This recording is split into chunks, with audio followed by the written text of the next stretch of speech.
Maharashtra municipal चुनाव से पहले हिंदी को लेकर जिन्न बाहर आ गया है। सियासत मुद्दों पर नहीं, सियासत अनेकता में एकता के दिग्दर्शन करवाने वाले भारत की हिंदी भाषा पर हो रही है। वो हिंदी जिसने कभी किसी के साथ भेदभाव नहीं किया, जो कश्मीर से कन्याकुमारी तक समझी जाती है, जिसके लिए कभी सड़कों पर लाठी डंडे नहीं चले हैं। लेकिन अब हिंदी विरोध के नाम पर नफरत फैलाई जा रही है। इस देश में कई भाषाएं हैं, लेकिन विरोध सिर्फ हिंदी का हो रहा है, क्योंकि हिंदी बोलने वाले और समझने वाले सबसे ज्यादा संख्या में हैं। इसीलिए ज्यादातर राजनीतिक दल महाराष्ट्र में मराठी फर्स्ट के तहत हिंदी भाषा को टारगेट कर रहे हैं। क्या सियासत में फिर से जिंदा होने के लिए हिंदी को निशाना बनाया जा रहा है? एमएनएस के चीफ राज ठाकरे तो यहां तक कह चुके हैं कि महाराष्ट्र में हिंदी पढ़ाना राज्य द्रोह होगा। निकाय चुनाव से पहले जमकर हिंदी को लेकर सियासत हो रही है। एमएनएस कार्यकर्ताओं ने हिंदी की किताबें जला दी, दुकानों पर जाकर हिंदी की किताबें फाड़ दी। मुंबई में हिंदी बोलने पर रिटेल स्टोर के कर्मचारी को एमएनएस कार्यकर्ताओं ने थप्पड़ भी मारे हैं। वहीं नेशनल एजुकेशन पॉलिसी में त्रिभाषा फॉर्मूले के तहत हिंदी को एक विकल्प के तौर पर रखने को लेकर राज्यों में सियासी बवाल लगातार देखने को मिल रहा है। अब सवाल यह है कि क्या चुनाव की खातिर हम देश में भाषा पर ही झगड़ने लगेंगे?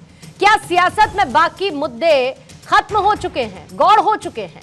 अब भाषा विरोधी सियासी नैया को पार लगाएगी?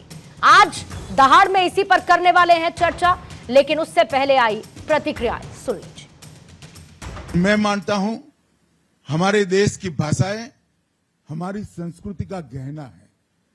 हमारे देश की भाषाओं के बगैर हम भारतीय ही नहीं रहते हैं। आधी अधूरी विदेशी भाषाओं से संपूर्ण भारत की कल्पना नहीं हो सकती। हमारी भाषाओं में हम हमारा देश भी चलाएंगे, सोच भी करेंगे, शोध भी करेंगे, नतीजे भी निकालेंगे और विश्व का नेतृत्व भी करेंगे। इसमें कोई संशय किसी को रखने की जरूरत नहीं। जय महाराष्ट्र। राज्य शालेय अभ्यासक्रम आराखडा 2024 नुसार महाराष्ट्रात पहिलीपासून हिंदी ही भाषा अनिवार्य करण्यात येणार असल्याचे मी वाचले। तुमचं त्रिभाषेचं सूत्र जे काही आहे ते सरकारी व्यवहारापुरता मर्यादित ठेवा, त्याला शिक्षणापर्यंत आणू नका। या देशात भाषावर प्रांतरचना झाली आणि ती इतकी वर्ष टिकली, पण आताच ही दुसऱ्या प्रांताची भाषा इथे महाराष्ट्रावर लादण्याचे का प्रकार सुरू झालेत? आधी आपण अनिवार्य केली होती, काल जो GR काढला त्यात अनिवार्यता काढून टाकली। आता आपण असं म्हटलेलं आहे की कुठलीही तिसरी भारतीय भाषा तुम्हाला शिकता येते। 3 भाषेचं सूत्र नवीन जे काही शैक्षणिक धोरण आहे त्यांनी केलं। त्या नवीन शैक्षणिक धोरणामध्ये मातृभाषा ही अनिवार्य आहे। त्याच्या व्यतिरिक्त 2 भाषा, त्यातली एक भारतीय भाषा असली पाहिजे। एक स्वाभाविकपणे आपल्याकडे इंग्रजी लोक स्वीकारतात। तो आज की दहाड़ शुरू करने से पहले आइए उन सवालों का रुख कर लेते हैं जिनके इर्द गिर्द आज रहने वाली है चर्चा। पहला सवाल आज यही रहेगा, सियासी मजबूरी, हिंदी से बैर जरूरी? देश एक, भाषा अनेक, फिर हिंदी से क्यों कलेश? एमएनएस हिंदी से खफा तो वोट बैंक का नफा। हिंदी सीख लेंगे तो क्या मराठी भूल जाएंगे? सोच की दीवार, इसीलिए भाषा पर तकरार। हमारे साथ बीजेपी के प्रवक्ता शिवराय कुलकर्णी मौजूद हैं, कांग्रेस की प्रवक्ता चित्रा बाथम हमारे साथ मौजूद हैं, हमारे साथ किशोर तिवारी हैं, यूबीटी शिवसेना के नेता जुड़े हुए हैं, साथ ही हमारे साथ दिलीप धोत्रे हैं, एमएनएस के प्रवक्ता आपसे थोड़ी देर बाद मौजूद रहेंगे। रमनीश वत्स राजनीतिक विश्लेषक के तौर पर इस वक्त स्टूडियो में मौजूद है।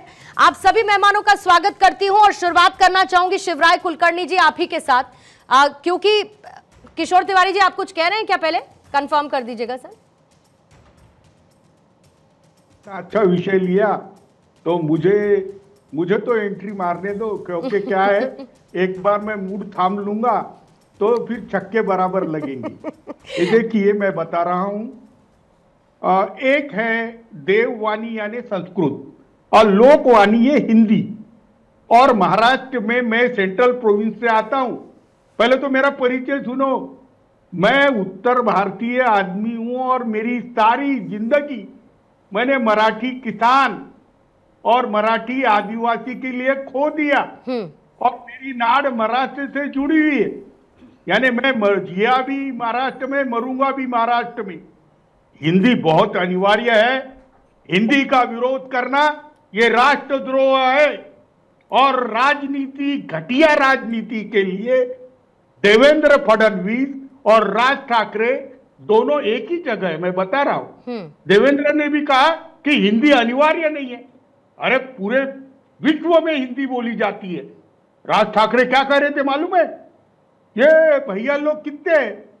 अरे राज ठाकरे को मालूम है क्या, हिंदी बोलने वाले भारत में 100 करोड़ के ऊपर है और दुनिया में 140 करोड़ है।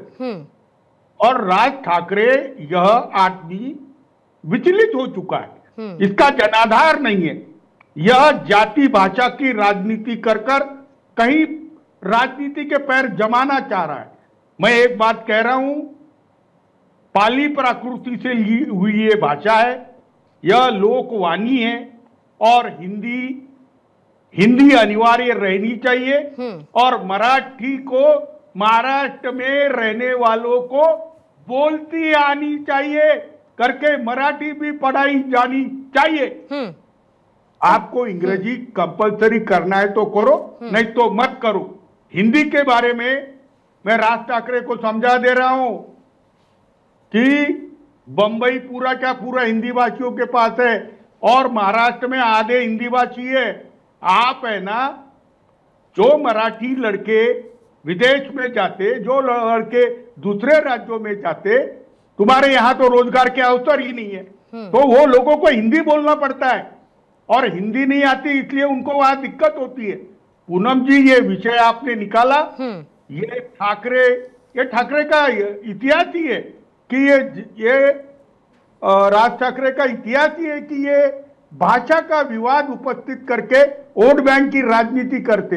इनसे मराठी मानूस भी नाराज हो गया, हिंदी मानूस भी नाराज हो गया। इसी सवाल को मैं बीजेपी के प्रवक्ता के पास लेकर जाती हूँ, किशोर तिवारी जी। और क्योंकि आपने शुरुआत कर दी, आपने कहा कि मेरा मूड बना रहेगा, तो मैं चौके छक्के लगाता रहूंगा पूरी डिबेट में, फिर आप ये करते रहिएगा। पहली प्रतिक्रिया आपसे हो गई है। कुलकर्णी जी, आपके पास आते हुए जिस बात का जिक्र भी किशोर तिवारी जी ने किया, और दूसरी तरफ देवेंद्र फडणवीस के बयान पर भी मैं आ जाती हूँ, क्योंकि सर आपकी सरकार की तरफ से GR निकाला गया जिसमें हिंदी को एक तीसरी लैंग्वेज के तौर पर रखने की बात की गई।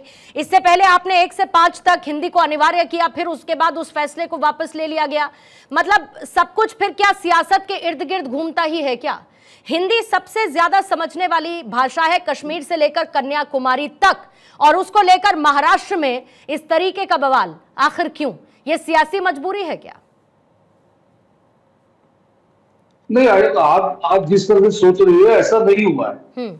हुआ ऐसा है कि हमारी जो नेशनल एजुकेशन पॉलिसी है उसके अंतर्गत हमने ऐसा तय किया है, अपने देश ने ऐसा तय किया है कि हर स्टेट में, हर राज्य में एक कोई तो भी भारतीय भाषा सिखाई जानी चाहिए, एक दूसरी भाषा। जैसे महाराष्ट्र में मराठी तो सिखाई जाती, अंग्रेजी भी सिखाई जाती, तो साथ साथ एक भारतीय भाषा सिखाई जानी चाहिए। तो मोटे तौर पर ऐसा तय किया गया कि सबको हिंदी सिखाए, लेकिन हर तरह से प्रस्ताव सरकार के पास ऐसे आए कि हिंदी का ही कंपल्सन क्यों कर रहे हैं? हिंदी के साथ साथ कोई संस्कृत भी सीख सकता है, या जहां तक कोई साउथ इंडियंस लोग रहते हैं, दाक्षिणात्य लोग रहते हैं, तो कुछ दक्षिण की भाषाएं भी सिखाई जा सकती है, तो दक्षिण के लिए भी बोला गया। तो उसमें एक ऑप्शन रखा गया है, ज्यादातर लोग हिंदी ही सीखेंगे क्योंकि हिंदी सीखना ये देश में फायदेमंद बात है, अस्मिता की भी बात है, दोनों भी बात है। हिंदी पूरे देश में बोली जाती है, मानी जाती है। अगर महाराष्ट्र का आदमी किसी नॉर्थ में जाता है, ज्यादातर प्रदेश जो है अपने देश के वो हिंदी भाषक है, वहां पर जाके अगर कोई अच्छी बात करता है तो हिंदी में बात करना आसान है, तो हिंदी को विरोध रहने का कोई कारण ही नहीं। उल्टा देवेंद्र फडणवीस सरकार ने पहले तो यही तय किया था कि केवल हिंदी ही हम तीसरी लैंग्वेज सिखाएंगे, और वैसे भी हमारे यहाँ 5वीं से लेके अभी शिवराज जी का फ्रेम चला गया है। शिवराज जी के पास मैं वापस लौटूंगी, अपनी बात को वो पूरा करेंगे। तब तक मीनवाइल चित्रा बाथम मैं आपके पास आना चाहूंगी। आप लोगों की पार्टी हमेशा से ऐसा नहीं है, मतलब हिंदी के पक्ष में ही नजर आई है, लेकिन अगर दक्षिण भारत की मैं स्थिति देखूं, महाराष्ट्र में क्या स्टैंड है कांग्रेस का? दक्षिण भारत में तो आप लोग हिंदी का विरोध करते हैं, वो थर्ड भाषा के तौर पर अगर NEP के तहत लागू होती है उसको लेकर हमने विरोध देखा है। वहीं दूसरी तरफ महाराष्ट्र में कांग्रेस का क्या स्टैंड है हिंदी भाषा को लेकर? और दूसरा, हिंदी के विरोध के लिए हिंसा की तस्वीरें वो लोकतंत्र का हिस्सा तो नहीं हो सकती ना, कोई भी पार्टी करे। पूर्णिमा जी नमस्ते, आपको मेरी आवाज आ रही है? जी आ रही है चित्रा जी।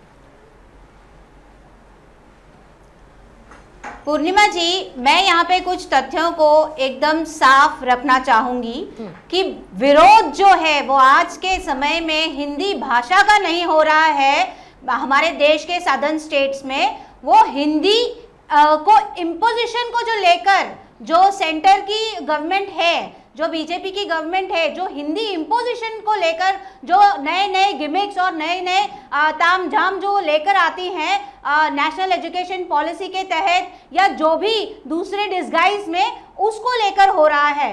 मैं आपको बताना चाहूंगी कि हिंदी भाषा बहुत ही लोकप्रिय है और हमारे देश के कोई भी राज्य में अगर आप चले जाएं तो हिंदी को हम वेलकम ही करते हैं। अगर मैं आपको याद दिलाऊं तो स्पेन में जब इंडिया अलायंस की जो नेता हैं कनिमोजी जी, उनको पूछा गया था कि भारत देश की ऑफिशियल लैंग्वेज क्या है, तो उन्होंने कहा था कि यूनिटी इन डाइवर्सिटी ये हमारे देश की ऑफिशियल लैंग्वेज है। तो मुझे ऐसा लगता है जितना प्राधान्य हम हिंदी को देते हैं उतना प्राधान्यता हम बाकी भाषाओं को भी देते हैं, उतना रिस्पेक्ट, उतनी गरिमा हम बाकी भाषाओं की भी रखती है।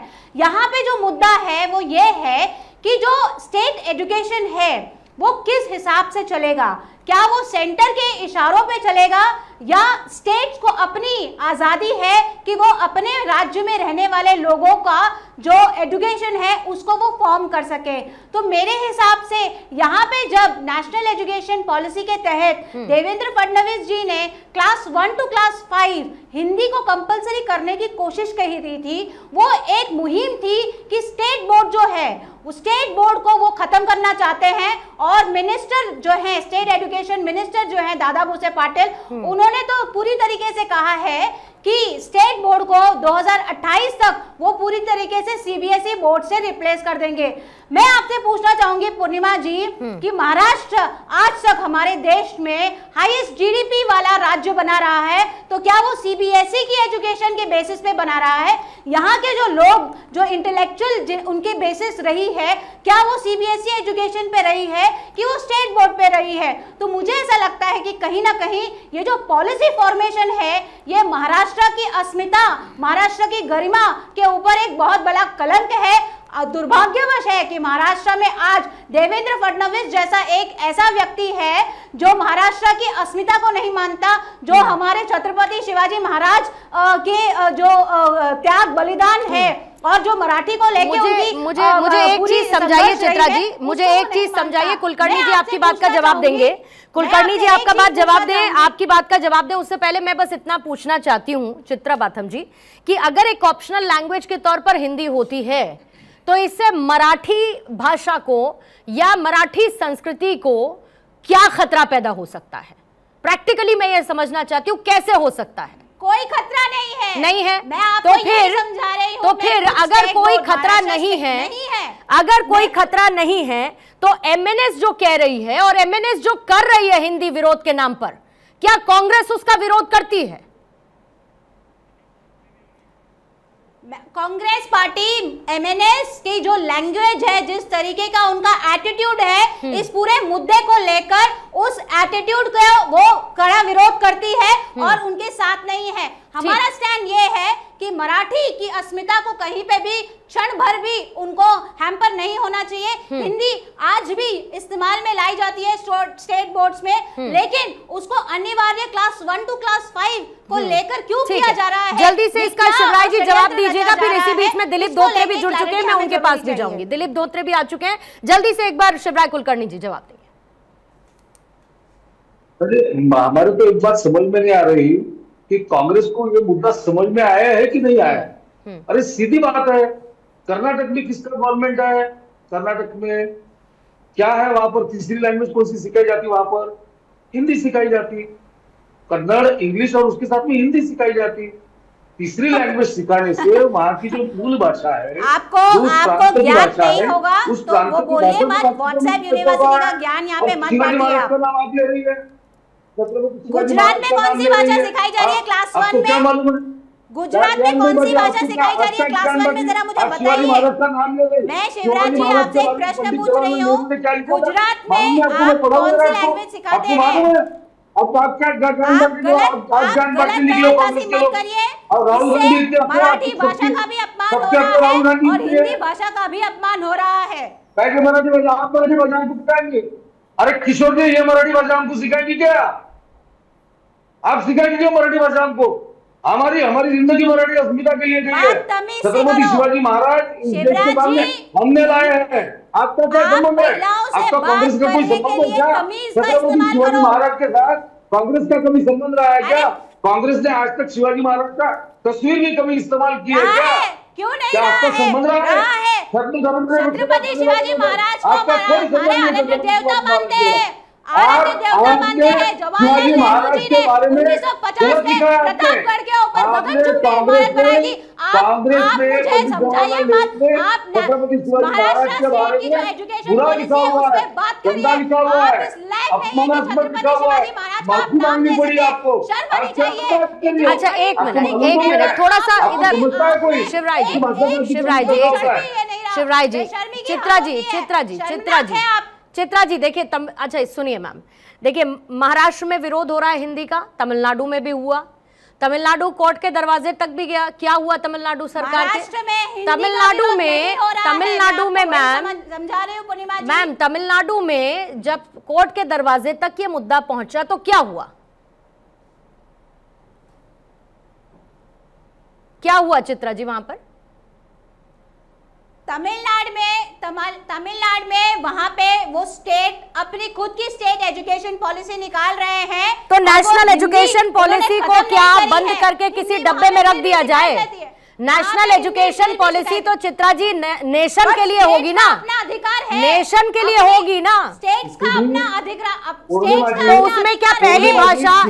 एक सेकंड, एक बात इसको सिंप्लीफाई करने की जरूरत है चित्रा जी, इस पे फैक्ट्स पे रहते हैं ना चित्रा जी, इसमें सुनिए, कोई भ्रम की स्थिति नहीं रखते, मैम सुनिए, हर एक राज्य की अपनी एक क्षेत्रीय भाषा होती है, मानती हैं? ठीक, अब जो एनईपी है, नेशनल एजुकेशन पॉलिसी है, उसमें पहली भाषा पे किस बात की तरजीह दी गई है? कौन सी भाषा होनी चाहिए?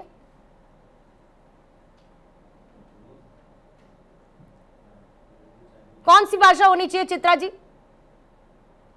हेलो चित्रा जी, मेरी आवाज आ रही है आपको? इंग्लिश बाकी भाषाओं के साथ में चित्रा जी पहली प्रायोरिटी चित्रा जी पहली प्रायोरिटी है क्षेत्रीय भाषा। गलत कह रही हूं तो बताइएगा, क्या है पहली भाषा? क्षेत्रीय है ना?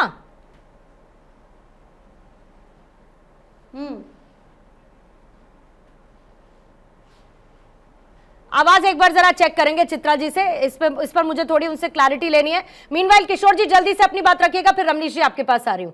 किशोर जी, मैं ये कह रही हूं कि अगर पहली भाषा आपकी क्षेत्रीय भाषा है, दूसरी भाषा आपने अंग्रेजी रख दी, कोई बवाल नहीं, तीसरी भाषा अगर आप हिंदी रखना चाहते हैं उसको लेकर देखिए किस तरीके का बवाल है, और स्पेसिफिक स्टेट में बवाल है।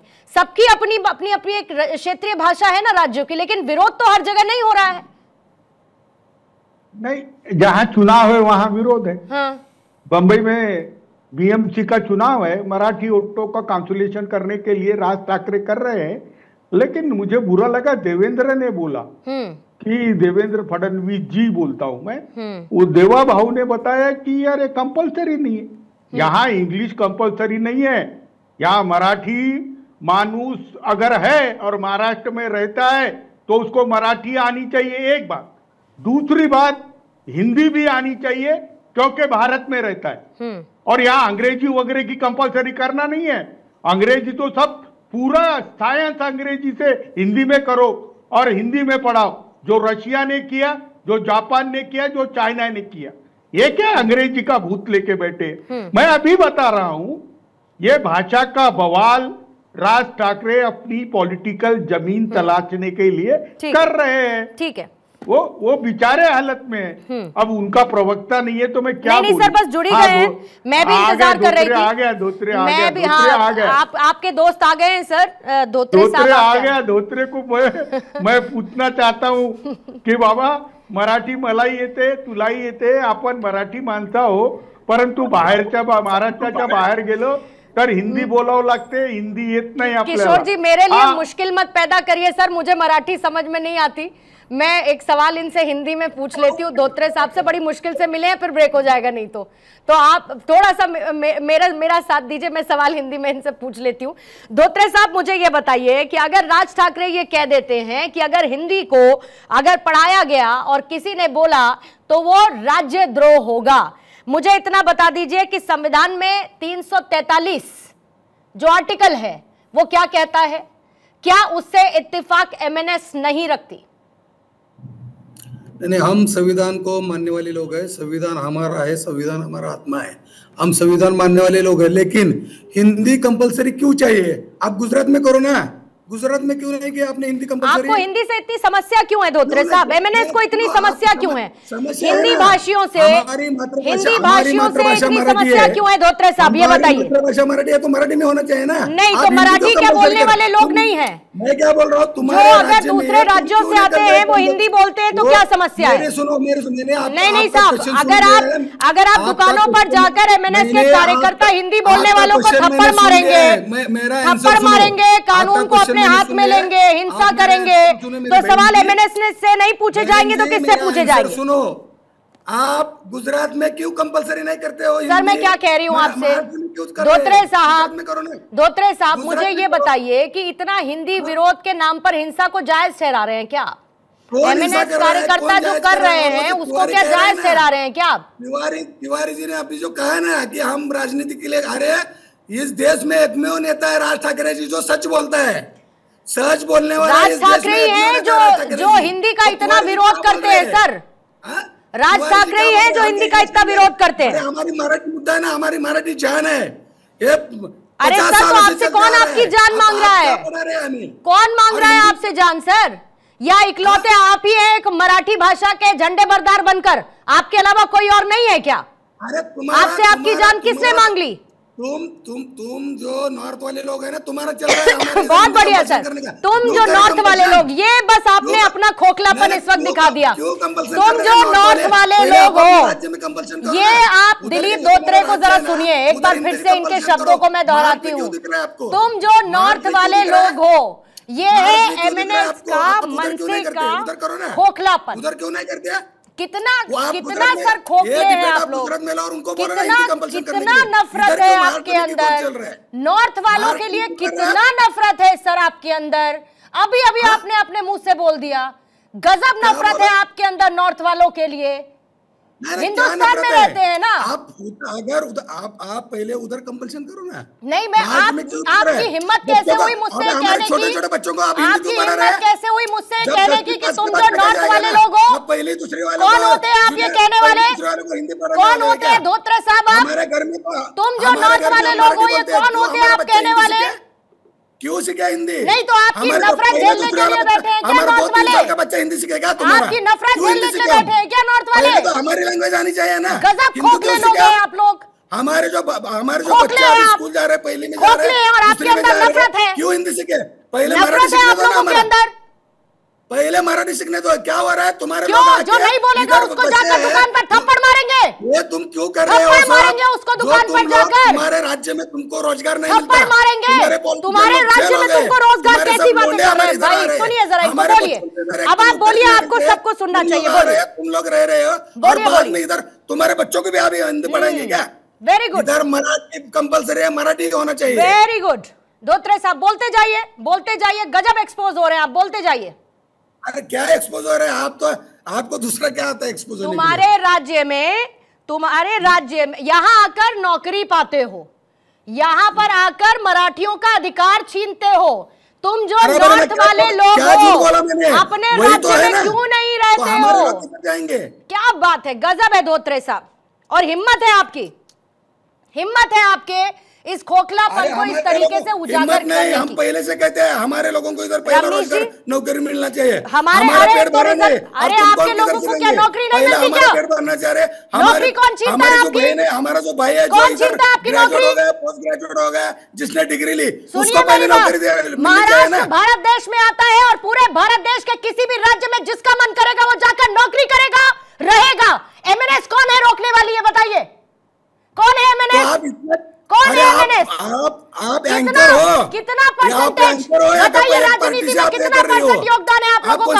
1% वोट बैंक पे रहते हैं आप लोग महाराष्ट्र में, 1% वोट बैंक सिर्फ आप लोगों का, आप इतना जोर जोर से 1% वोट बैंक, सिर्फ 1% वोट बैंक, और वो भी नहीं बचेगा अगर यही करेंगे आप लोग तो। या आप कौन से पार्टी से हो? क्या कौन से पार्टी ने आपको गजब सुपारी दी है? एकदम नफरती अंदाज इनका। अब जब ये एक एंकर को जो किसी शो को मॉडरेट करके सवाल पूछती है, जब ये उसको, अरे शांत रहिए धोत्रे जी, शांत रहिए जरा, शांत रहिए, शांत रहिए, शांत रहिए, शांत रहिए। एंकर का एक ही बाजू लेता है क्या? कहते हैं कि तुम जो नॉर्थ वाले लोग हो। अब इनका नफरती अंदाज और इनकी नफरती भाषा का इलाज तो हो नहीं सकता, तो ये क्या करेंगे? ये जाएंगे दुकानों पर थप्पड़ मारेंगे, बोलेंगे मराठी सीख कर रखना, नहीं सीखा अगले 1 हफ्ते में तो दुकान आके बंद करवा दूंगा। ये हाल है इनका, ये हाल है इनका। और ये करेंगे नेतृत्व एक पर्टिकुलर वोट बैंक का, ये करेंगे। बोलिए। लगता है कहीं से भी पूर्णिमा जी मराठी अस्मिता की पहचान इस रूप में इतने नफरती बोल और नफरती चाल से नहीं हो सकता। आप देखिए, मराठी कौन कह रहा है कि आप मराठी भाषा को दबाने का प्रयास किया जा रहा है? बात है कि देखिए, हिंदी भारत की रगों में दौड़ता है, खून के रूप में दौड़ता है, और उसे आप कोशिश करते हैं फाड़ने की कोशिश करेंगे तो मुझे लगता है इतिहास के पन्ने में कहीं ना कहीं आप टंग जाएंगे। दूसरी बात है कि राज ठाकरे की आज राजनीति जो है किताब फाड़ने की, पोस्टर फाड़ने तक सीमित रह गई है, क्योंकि आज मुद्दे की राजनीति वो कर नहीं रहे हैं। भाषा का विरोध, भाषा को संकट में पैदा करने की कोशिश लगातार उनकी जारी है। फिर बात करें, हिंदी सिर्फ भाषा थोड़ी है, वो हमारी आत्मा है। और देखिए, पूरे देश की बात करें, पहली भाषा के रूप में 528 मिलियन लोग जो हैं इस भाषा को बोलते हैं, और कुल मिलाकर 692 मिलियन लोग ऐसे हैं जिसको हिंदी भाषा के रूप में बोलते हैं आज हमारे देश में।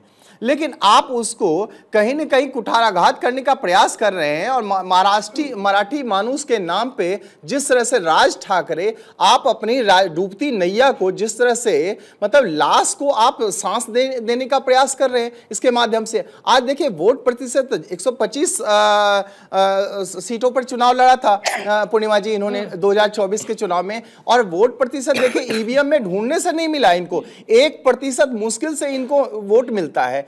आप 2014 की बात करें, 2019 और आते आते 2024 में इनकी नैया पूरी तरह से डूब गई है।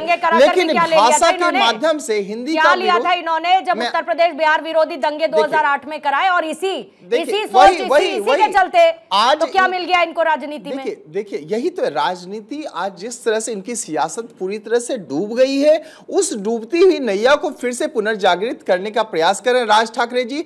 अपने नफरती चिंटू को बीच बीच में भेजते रहते हैं, और जो खासकर उत्तर भारतीय हैं, जो यूपी के रहने वाले, बिहार के रहने वाले लोग हैं, उनको ये टारगेट करते हैं, उनको ये लूटने का प्रयास करते हैं, उनको मारते हैं। उसके बाद देखिए, सबसे बड़ी चीज है ये भाषा के नाम पे सिर्फ हिंदी केवल एक भाषा के ना, भारत की राजभाषा है, ये भारत की राजभाषा है। ये उत्तर भारतीयों के लिए हिंदी हमारी सांस्कृतिक पहचान है। और बात करें तो भारत की राजभाषा है ये हिंदी आपकी भी भाषा है, हिंदी आपकी भी भाषा है, मराठी आपके लिए क्षेत्रीय भाषा हो सकती है, लेकिन देश की राजभाषा के रूप में हिंदी को जाना जाता है। लेकिन नफरती चिंटू जिस तरह से आप राज ठाकरे इस तरह से कर रहे हैं, आप ऐसा कभी भी बाला साहब ठाकरे ने नहीं किया, चाहे उद्धव ठाकरे ने नहीं किया, लेकिन सिर्फ और सिर्फ राज ठाकरे करें, क्योंकि राज ठाकरे की आज सियासत पूरी तरह से हेडलाइंस के लिए जाना है, हेडलाइंस के लिए जाना है। जरा रोक रही हूँ सर, टाइम हो गया। हाँ ठीक है, एक बार हेडलाइंस के लिए जाना है, फिर उसके बाद आप अपनी बात को रखिएगा। और हेडलाइंस पर जाने से पहले दिलीप धोत्रे जी को बस एक बात कहना चाहती हूँ, भाषा को लेकर लड़ाई लड़ रहे हैं तो जब टेलीविजन पर डिबेट करने के लिए बैठे हैं तो कम से कम भाषा की मर्यादा तो रखिए। पहले किशोर तिवारी जी आप अपनी बात को रखिएगा, फिर चित्रा बाथम जी आपके पास आती हूँ। देखिए, महाराष्ट्र पहले ही बेरोजगारी, किसान आत्महत्या, यहां पर 14 साल में पिछले 25,000 किसानों ने आत्महत्या कर ली, और महंगाई बढ़ी हुई है। सरकार ने 6-7 लाख करोड़ का खर्चा कर लिया है। आर्थिक प्रश्न बहुत अच्छे। मैं राज ठाकरे जी के बहुत क्लोज हूं। राज ठाकरे जी ने 14 में जब अपना इलेक्शन लड़ा था तो उन्होंने एक रोड मैप दिया था, और उन्होंने उसके पहले जो कुछ भी किया था हिंदी भाषियों के खिलाफ आंदोलन, और भैया लोगों को सड़क पे पकड़ पकड़ के मारा था, उसके बाद उनको सेल्फ रियलाइजेशन हुआ था। मैं कह रहा हूं महाराष्ट्र में रहना है तो मराठी आनी चाहिए। जैसे मैंने महाराष्ट्र में आया, किसान आदिवासियों में काम किया जिंदगी भर, लेकिन मैं जानता हूं, मैं कहीं पे भी जाता हूं तो मुझे हिंदी आनी चाहिए और मुझे इंग्लिश भी आनी चाहिए। तो ये दोनों भाषा मुझे आती है, लेकिन मुझे सबसे ज्यादा प्रिय मराठी है। मैं ज्ञानेश्वरी का अभ्यासक हूं, मैंने एकनाथ भागवत पढ़ा है, मैं दीपक धोत्रे जी का बहुत आदर करता हूं।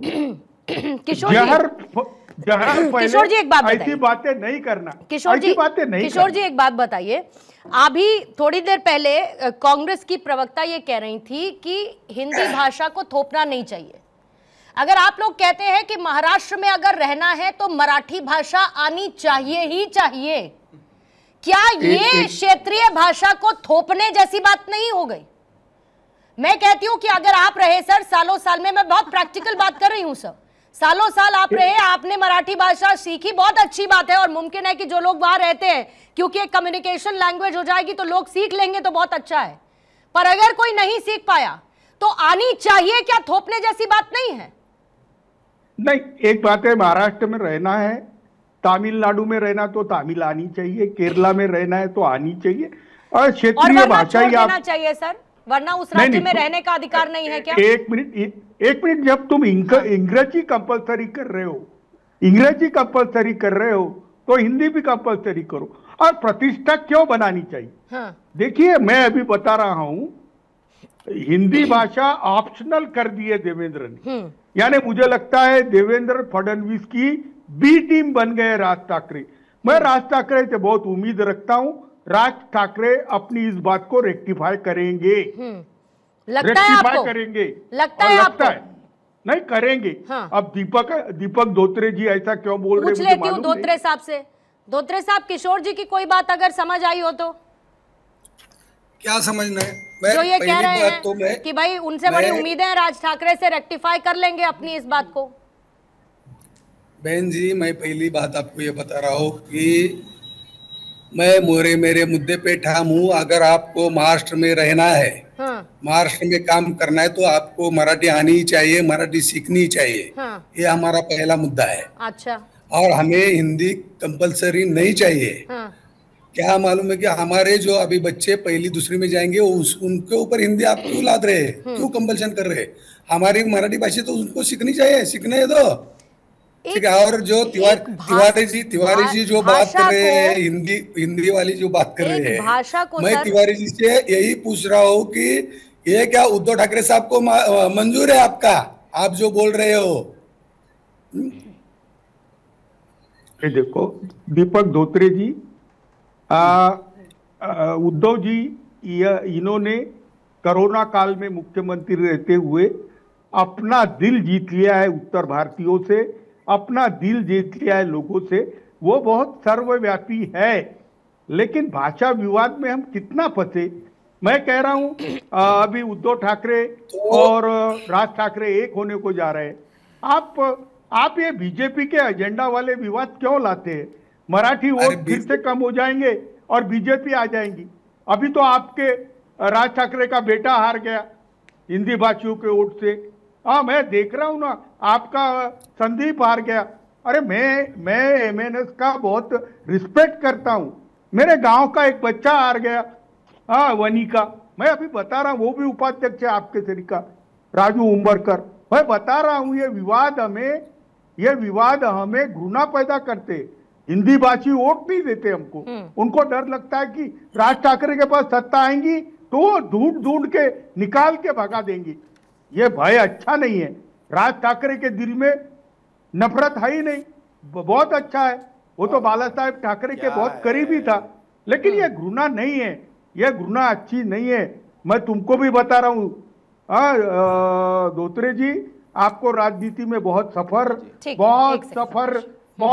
तय करना है। ये गुनास्पद बात मत करना नेशनल टीवी पे, बहुत महंगा पड़ता। ठीक है, देवेंद्र फडणवीस जैसा बदनाम हो गया वैसा तुम भी बदनाम हो जाओ। ठीक है, एक बार जरा मैं पहले चित्रा जी के पास, फिर रमनीश जी उसके पास फौरन आ जाती हूँ। चित्रा जी, हमारी बात अधूरी रह गई। एक मिनट पूनम जी बोलिए सर। ये जयराम रमेश जैसा किरकिरी करते हैं ना, वैसी किरकिरी चित्रा जी ना करे, इतनी मैं विनंती करता हूँ। ये सुबह उठ के ऐसी प्रेस नोट निकाल देते हैं तो जयराम रमेश की कल किरकिरी लाइन पे आप रहिए और मेरे नेताओं के बारे में थोड़ा तमीज से आप बात कीजिए। आप हमें, हमारी लाइन क्या है हम अच्छी तरीके से जानते हैं। मैंने आपके बीच में कुछ नहीं कहा, तो आप कृपा करके हमारे बारे में भी कोई ऐसे घटिया टिप्पणी ना करें, वो ज्यादा बेटर होगा।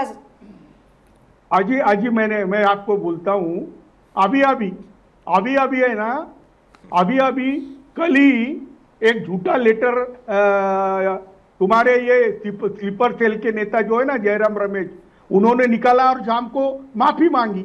आप यहाँ बोलेंगे और कल माफी मांगोगे तो अच्छी बात नहीं ना। किशोर जी, स्लीपर सेल के नेता जैसे बातों को, शब्दों को अवॉइड करना चाहिए। किशोर जी अवॉइड करना चाहिए। आप इतने एक्सपीरियंस है, ऐसे आप बात मत करिए।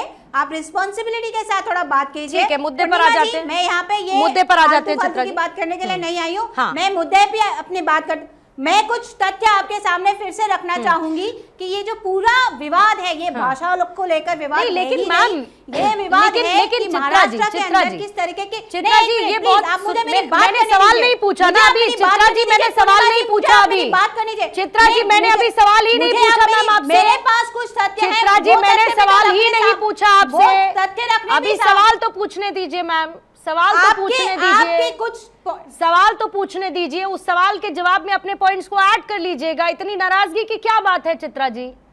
कोई नाराजगी जैसी बात नहीं है। हम और आप चर्चा ही तो कर रहे हैं। नाराजगी नहीं बस है यहाँ पे, तो सवाल पूछने दीजिए, सवाल पूछने दीजिए मैम, बार-बार भटक सवाल पूछने दीजिए मैम, आपको बता रही हूँ। सुनिए, सवाल पूछने दीजिए। मुद्दे से कोई नहीं भटक रहा है, मैं खुद सबको वापस मुद्दे पर लेकर आ रही हूँ। मैं आपसे सवाल पूछ रही हूँ कि हिंदी विरोध का जो अभी आपने धोत्रे साहब को सुना, जो अभी किशोर तिवारी जी कह रहे थे, हिंदी विरोध के साथ साथ इसको क्यों एक पॉलिटिकल टूल के तौर पर इस्तेमाल किया जा रहा है? मुझे ये सियासी दलों का वैचारिक खोखलापन ज्यादा नजर आता है। मुझे लगता है कि ये मराठा और नॉन मराठा लोगों के बीच में खाई को और गहरा करेगा। मुझे लगता है कि ग्लोबलाइजेशन के इस दौर में जहां पर लोग अलग अलग भाषाएं सीखने के लिए कोर्स करते हैं, वहां पर अगर तीसरी भाषा को किसी क्षेत्रीय भाषा के साथ राज्य में जोड़ा जाता है तो ये तो उनके बच्चों के विकास के लिए बहुत अच्छा है ना। अच्छी बात है, वो और भाषाएं सीखेंगे, कहीं पर भी जाएंगे उस भाषा का इस्तेमाल करेंगे जगह जगह। बोलूं? हाँ बोलिए, अब आप बोलिए। अब आप बोलिए। अब मैं बिल्कुल बोलिए। मैं बोलती हूँ, बोलिए। तो मैंने आपको बहुत पहले ही बता दिया था, मैंने आपको एकदम विस्तारित रूप से बता दिया था कि कांग्रेस पार्टी के लिए ये कोई हिंदी भाषा का मुद्दा नहीं है। कांग्रेस पार्टी महाराष्ट्र के अंदर सबसे लंबे समय तक राज करने वाली पार्टी है और हिंदी भाषा आज तक स्कूलों में, स्टेट बोर्ड के स्कूलों में पढ़ाई जाती रही है। यहाँ पे मुद्दा जो था वो हिंदी इम्पोजिशन का था कि क्लास 1 to क्लास 4 को लेकर जो हिंदी इम्पोजिशन की जा रही थी उसके ऊपर मुद्दा था। उसके साथ ही मैं आपको कुछ तथ्य पेश करना चाहूंगी कि आज के तारीख में महाराष्ट्र के अंदर जिला परिषद के जो स्कूल्स हैं उनकी हालत इतनी बेकार हो गई है कि डेटा बताता है कि 22,716 ऐसे स्कूल्स हैं जिला परिषद के जो टोटली अनसेफ हैं। उसके साथ ही 23,793 ऐसे स्कूल्स हैं जिसमें basic amenities like clean toilets available ही नहीं है। कितने सारे जिला परिषद के स्कूल्स हैं जो बंद होने की कगार पे है। तो ये जो मुद्दा है वो सिर्फ और सिर्फ भाषा का मुद्दा नहीं है, ये मुद्दा महाराष्ट्र के अंदर एक कॉम्प्रिहेंसिव एजुकेशन पॉलिसी कैसी होनी चाहिए उसका मुद्दा है। उसके साथ ही मैं आपको बताना चाहूंगी कि राइट टू एजुकेशन एक्ट, जिसकी वजह से गरीब घर के बच्चे प्राइवेट स्कूलों में पढ़ सकते हैं, वो आज महाराष्ट्र के अंदर खत्म हो चुका है। इन सब की जवाबदेही किसकी है? मैं मिनिस्टर ऑफ एजुकेशन से पूछना चाहती हूँ कि ये सब कोई मुद्दे नहीं है उनके लिए। महाराष्ट्र का जो एजुकेशन का पैसा है, बजट है, वो घोष इंफ्रास्ट्रक्चर पे बनाया जा रहा है और आप यहाँ पे हिंदी भाषा और मराठी भाषा के बीच में आग लगा रहे, लड़ाई लगवा रहे हैं। ठीक है, जल्दी से किशोर जी, जल्दी से प्लीज, पर मुझे रमनीश जी का टेक लेना है, प्लीज जल्दी से जोड़िए। देखो, महाराष्ट्र में राइट ऑफ एजुकेशन और राइट टू आप एजुकेशन, और हर स्कूल में डिप्राइव्ड बच्चों के लिए पढ़ाई के लिए कोटा है, और ये कांग्रेस ने किया है, और एक बात मैं बता रहा हूं, मनमोहन सिंह ने right of education, right of health, right of livelihood, ये सब उन्होंने कानून बनाए, और मैं सुप्रीम कोर्ट में पिटिशनर था इसके लिए। तो ये बिगर पढ़ के आके अगर ऐसा बोलती है तो गलत है।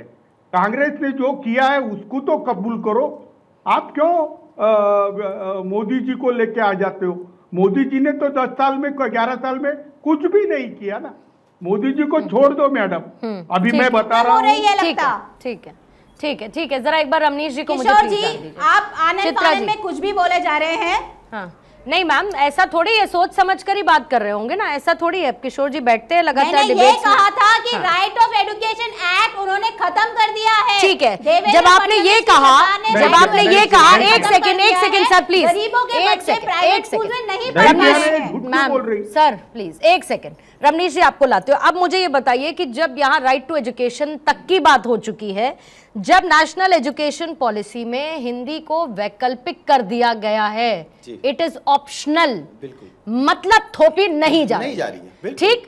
अब इतनी राजनीतिक अज्ञानता और उस अज्ञानता के बाद का इतना बड़ा बवाल मिलेगा क्या इससे? बिल्कुल सही सवाल है। अब पूर्णिमा जी, आपने कहा कि ऑप्शनल के रूप में जब रखा गया है, कहीं से भी कोई थोपा नहीं गया है, उसके बावजूद भी आपको गंदी राजनीति करनी है। क्यों? क्योंकि एक ही उसका एक विकल्प दिखता है कि आपकी राजनीतिक नैया जो है पूरी तरह से अभी डूब चुकी है। सियासत बिल्कुल अब फिर से पानी की लालसा में निकल करके आए हैं राज ठाकरे जी, और इस तरह से गंदी राजनीति करें कि सीधा देखिए, बात है कि हिंदी भाषी कभी भी, हम लोग उत्तर भारतीय हैं, आज करीब 57% से ज्यादा लोग भारत में हिंदी बोलते हैं। कभी भी किसी भाषा का आपने हम लोगों ने अपमान नहीं किया, विरोध नहीं किया। हिंदी भाषी कभी भी किसी भी भाषा का विरोध नहीं करते हैं। उसके बाद यहां पे आप अंग्रेजी का तो विरोध नहीं करते। अंग्रेजी हमारा तो लैंग्वेज है भी नहीं। हम किसी भी क्षेत्रीय भाषा का जब हम सम्मान करते हैं, हिंदी तो राजभाषा है भाई, उसका विरोध क्यों? क्योंकि विरोध करने का। और दूसरी बात है, आप यहाँ पे एक, और फिर दूसरी बात है यहाँ पे राजभाषा नहीं है। अब देखिए पूर्णिमा जी, किशोर तिवारी जी अभी समझाने का प्रयास कर रहे थे, तो कांग्रेस पार्टी और देखिए कि दोनों का कितना गजब का गठबंधन है, कि दोनों आपस में कितना तालमेल है कि आज कभी भी मान्यता नहीं मिली है हिंदी को। आप इस बात को कितना भी नकारते रहे, अभी आपने